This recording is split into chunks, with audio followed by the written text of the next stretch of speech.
আর আমারও কিছু কম যায় না। এই দেখো আমার কি কি শুনবে বলো।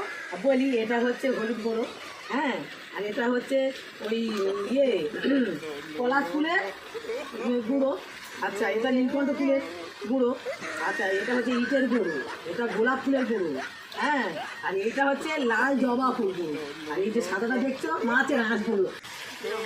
এই সাদাটা এই মাছের আঁশ শুকিয়ে গুঁড়ো করে করছি। ওই সবাই অর্ঘ দেয় না, চিচি করে, তা আমি সব নিজে হাতে করছি, 3 মাস ধরে করেছি, কত যত্ন করে, হ্যাঁ, এগুলো সব নিজে হাতে করছি, নিজে হাতে, কোনোটা কেনা না। সময় নেই, আমি হারেবাল কোম্পানির আবির কিনে নিয়েছি। দেখি দেখি আমি একটু দিই, গোলাপ ফুল দেখি দেখি একটু দিই। আচ্ছা আর কোনটা দেবো? আর জবা ফুল গুঁড়ো, কি সেন কি সেন। হলুদ তো ফর্সা হবে। কোনটা হলুদ গুঁড়ো ওরে বাবা, হলুদ গুঁড়ো কি দারুণ দেখতে হয়েছে। তোমার একটু দিই, তোমার হ্যাঁ দাও আমার নিজে হাতে বানানো, নিজে হাতে। তোমার আমি তোমার দিলাম। হ্যাঁ, আমারটা এখনো খুলি তো। আরে পলাশ ফুল কি সেন, কি সেন।